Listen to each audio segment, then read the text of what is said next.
Adani enterprises, Adani green energy, Adani ports എന്നീ കമ്പനികളിൽ ഉൾപ്പെടെ 7 കമ്പനികളിൽ GQG പാർട്ട്നേഴ്സ് നിക്ഷേപിച്ചിട്ടുണ്ട്. US-ലെ ഡിപ്പാർട്ട്മെന്റ് ഓഫ് ജസ്റ്റിസ് കുറ്റപ്പെടുത്തലും US സെക്യൂരിറ്റീസ് ആൻഡ് എക്സ്ചേഞ്ച് കമ്മീഷന്റെ ശിക്ഷാവിധിയും ഏതാനും വ്യക്തികൾക്കെതിരെ മാത്രമാണ്, അല്ലാതെ അദാനി കമ്പനികൾക്കെതിരെയല്ല. അതുപോലെ ആരോപണം അദാനി ഗ്രീൻ എനർജി ലിമിറ്റഡ് എന്ന കമ്പനിക്കെതിരെ മാത്രമാണ്, അല്ലാതെ മറ്റ് അദാനി കമ്പനികളുടെ മേൽ ആരോപണമില്ല എന്ന വിലയിരുത്തലാണ് GQG പാർട്ട്നേഴ്സിനുള്ളത്.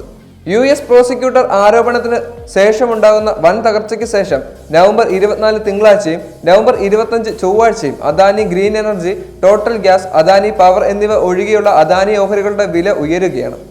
Adani port, Adani enterprises, Ambuja cements, NDTV, Adani Wilmar, ACC എന്നീ അദാനി കമ്പനികളുടെ ഓഹരി വിലകൾ ഉയർന്നിട്ടുണ്ട്.